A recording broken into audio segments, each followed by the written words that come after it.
Sebetulnya sebelumnya ini Ibu Tasya sejak tanggal 10 September sebelum gugatan ini kami ajukan telah bercerai secara agama, sudah ditalak oleh tergugat mantan suaminya. Kakak gugatannya apa aja kak? Itu hukum itu sifatnya personal sih.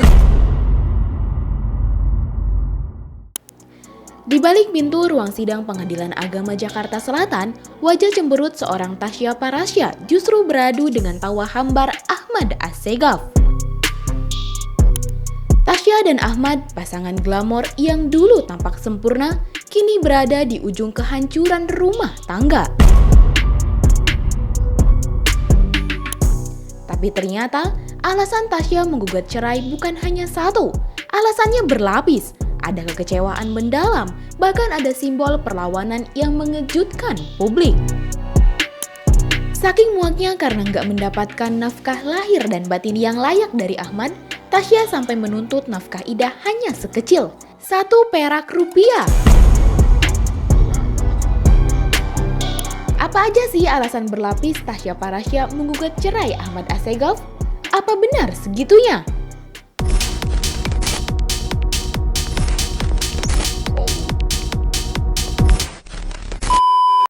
Sidang cerai perdana digelar. Tasya datang bersama kuasa hukumnya dengan wajah yang jelas-jelas menunjukkan kekecewaan. Ia duduk, diam, cemberut, seakan tak ingin memberi sedikit pun ruang ekspresi pada publik. Sementara itu, Ahmad Assegaf hadir dengan raut wajah seolah tanpa beban. Ia bahkan sempat cengar-cengir, memunculkan kontras mencolok di hadapan kamera.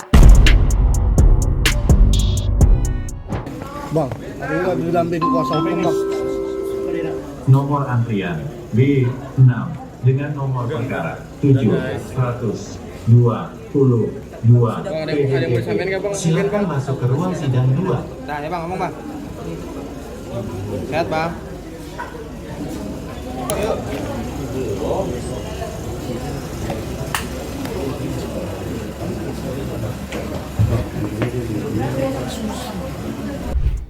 Agenda siang kali ini adalah mediasi. Namun, meskipun sempat ada beberapa kesepakatan parsial, inti dari rumah tangga ini sudah tidak bisa diselamatkan lagi. Jalan menuju rujuk benar-benar tertutup. Alasan pertama yang paling mendasar adalah kepercayaan. Agenda hari ini adalah sidang pertama. Sidang pertama ini prinsipnya masih tentang pemberkasan, legal standing kami semua sudah dilengkapi, lalu dilanjutkan oleh agenda mediasi. Agenda mediasi tadi teman-teman juga lihat, kita sempat ke ruangan situ.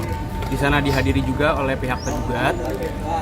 Hasil dari mediasi adalah sebetulnya kalau secara tertulis ini dibilangnya adalah sepakat sebagian.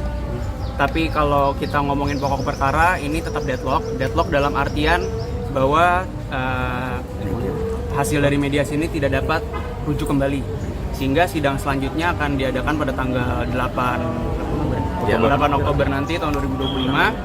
Sejak lama, Ahmad diberi keleluasaan mengatur perusahaan milik Tasya.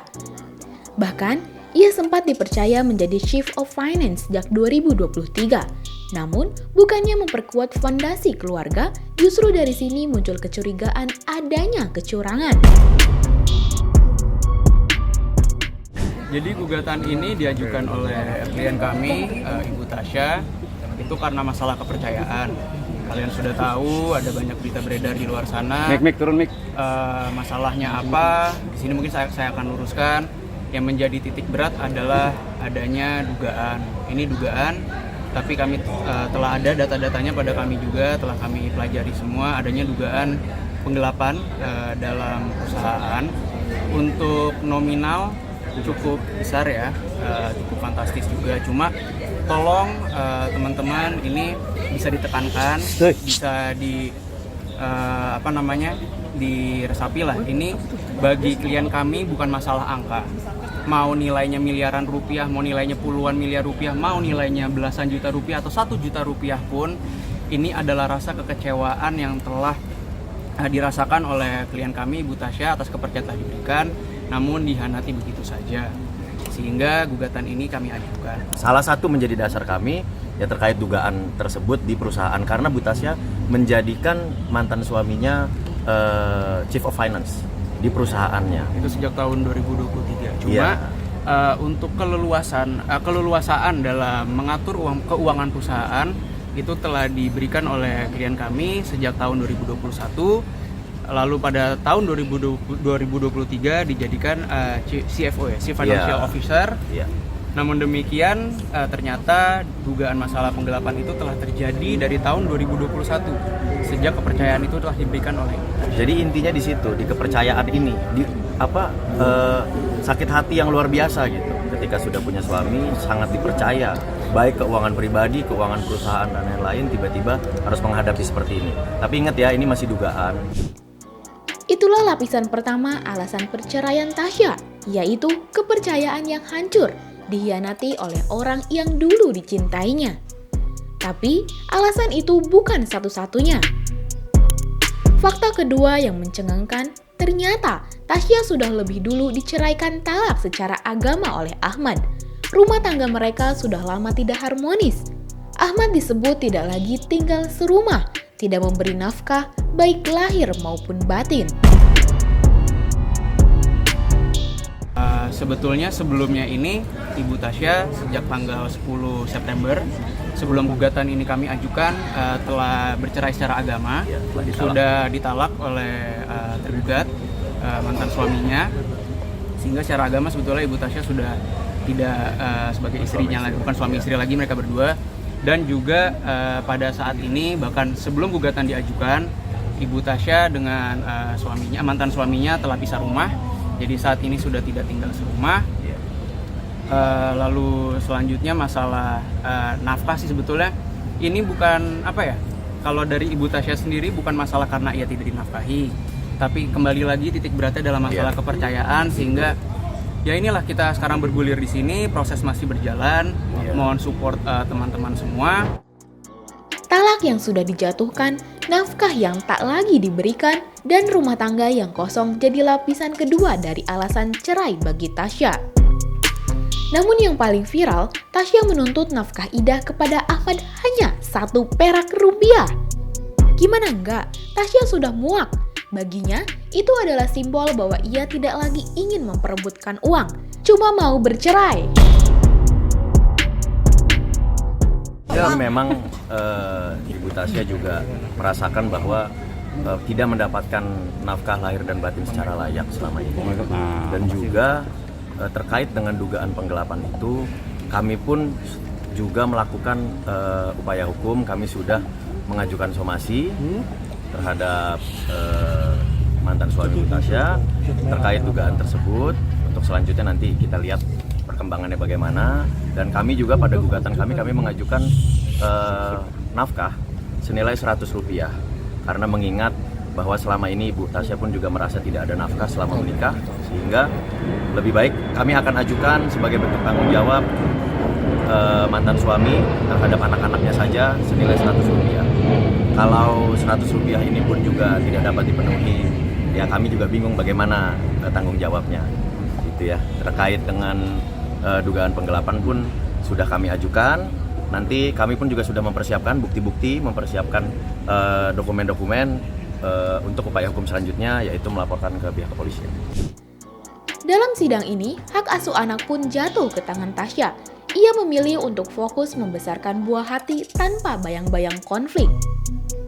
Kedepannya, Tasya hanya fokus untuk mengurus perceraian, pembuktian, dan laporan kepolisian. Proses perceraian di pengadilan agama hanyalah satu sisi. Sisi lainnya adalah proses hukum pidana. Tadi hak asuh anak ini sudah disepakati jatuh kepada klien kami, Ibu Tasya. Jadi tidak dipermasalahkan nantinya, karena juga sebetulnya gugatan yang kami ajukan ini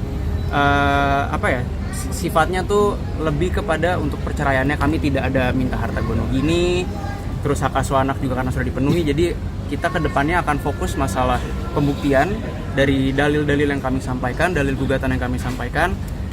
Apa yang kami sampaikan akan kami buktikan nanti pada proses persidangan selanjutnya. Usut punya usut, banyak gosip liar di luar beredar soal orang ketiga. Tapi di pengadilan, Tasya tidak memasukkan isu ini ke dalam gugatan. Alasannya sederhana, yaitu bukti belum kuat.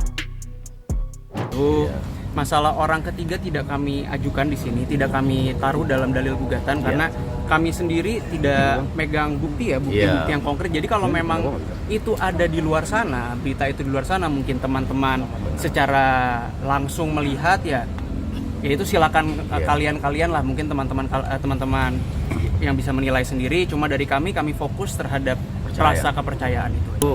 Ini kami luruskan semua. Terkait pihak ketiga, tidak ada menjadi dasar gugatan kami. Kami fokus terhadap perceraiannya dan hak asuh anak. Tasya tak ingin menjelekkan mantan suaminya dengan fitnah atau spekulasi. Ia hanya ingin hidup tenang. Selama pernikahan, katanya, ia tak pernah benar-benar merasa tenang. Baginya, perceraian ini adalah jalan terakhir, bukan ajang saling menjatuhkan. Perlu diingat sama teman-teman, Bu Tasya ini tidak ada niat mau menjelekkan mantan suami, mau menyebar-nyebar berita yang aneh-aneh. Bu Tasya hanya ingin tenang. Mungkin karena dalam pernikahannya sudah tidak bisa menenangkan, terpaksa harus berpisah. Jadi kalaupun ada dugaan-dugaan tindak pidana yang dilakukan, itu pun kita masih melihat nanti. Apakah nanti upaya hukumnya kita akan laporkan polisi dan lain-lain, tapi kita sudah melakukan somasi. Dan fokusnya apa? Fokusnya bukan untuk menyerang, oh ini kita serang dan sebagainya, bukan. Fokusnya hanya untuk memastikan ini sebenarnya bagaimana sih, gitu loh. Jadi belum tentu ini nanti akan mengarah ke sana. Kami sedang mengumpulkan bukti-buktinya semua, tinggal nanti bagaimana arahnya kita lihat sama-sama ya. Alasan berlapis Tasya Barasya menggugat cerai Ahmad Assegaf ini menjadi gambaran betapa luka yang dialami Tasya.